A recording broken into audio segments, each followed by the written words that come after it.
Saudara-saudari, adik-adik, Bapak Ibu, para sahabat Tuhan Yesus di Paroki Santo Yosef Madari dan di Stasi Santo Tomas Yegan, juga para sahabat Tuhan Yesus dimanapun Anda berada, berkah dalam, salam semangat, sehat selalu, tetap bahagia dan tekunlah untuk tetap berbuat baik.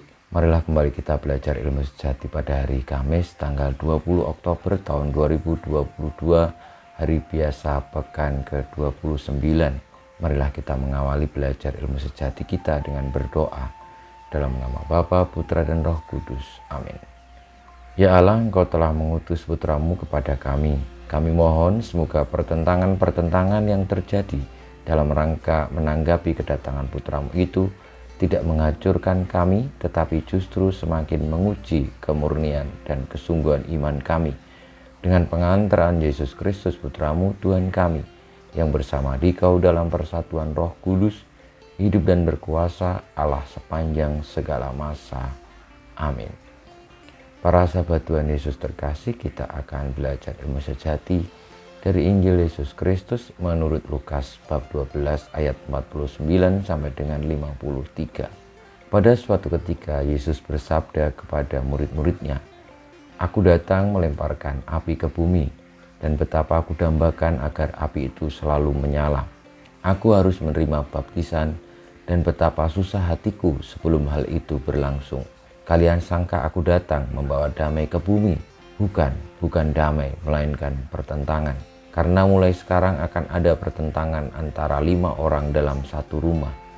3 melawan 2, dan 2 melawan 3. Mereka akan saling bertentangan. Bapa melawan putranya, dan putra melawan bapaknya, ibu melawan putrinya, dan putri melawan ibunya, ibu mertua melawan menantu, dan menantu melawan ibu mertuanya." Demikianlah sabda Tuhan. Terpujilah Kristus. Para sahabat Tuhan Yesus yang terkasih, sabda Tuhan tentang kedatangannya yang bukan membawa damai tetapi membawa pertentangan seringkali menjadi perdebatan di antara kita. Kenapa Tuhan Yesus justru datang ke dunia tidak membawa damai tetapi membawa pertentangan? Kiranya apa yang disabdakan Tuhan Yesus adalah sebuah kebenaran.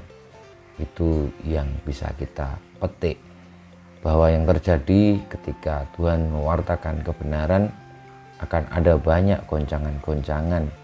Artinya kebenaran itu ada yang bisa menerima, ada yang ragu-ragu, namun juga ada yang menolaknya.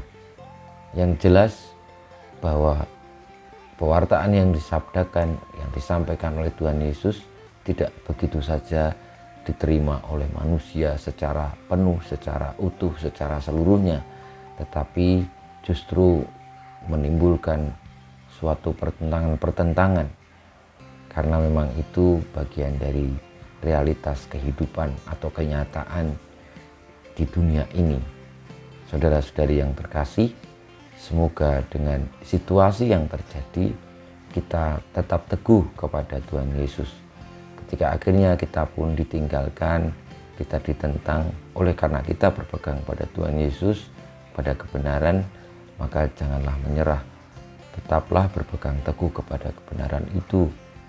Dan akhirnya kita boleh menjadi saksi penderitaan Kristus dan juga menemui apa yang disabdakannya dan mengalami apa yang telah dinubuatkan oleh Tuhan Yesus. Saudara-saudari yang terkasih, marilah kita mohon berkat Tuhan. Semoga di antara pertentangan-pertentangan yang terjadi, kita tetap boleh berpegang teguh kepada Tuhan Yesus yang menuntun kita kepada kebenaran, yang akhirnya meski di dunia ini mengalami berbagai macam pertentangan-pertentangan, tetapi kelak boleh disatukan bersama Kristus, bersama orang-orang benar, bersama mereka yang telah dipilih Tuhan untuk memperoleh keselamatan karena kesetiaan kepadanya. Kita mohon berkat Tuhan, kemuliaan kepada Bapa dan Putra dan Roh Kudus, seperti pada permulaan sekarang, selalu, dan panjang segala abad. Amin. Ya Yesus, jadikanlah hati kami seperti hatimu. Tuhan bersamamu dan bersama rohmu, kita semua hidup kita, perjuangan kita untuk tetap teguh setia kepada Kristus meskipun mengalami berbagai macam pertentangan, senantiasa dibimbing, dilindungi, diberkati oleh Allah yang Maha Kuasa, Bapa, Putra, dan Roh Kudus. Amin.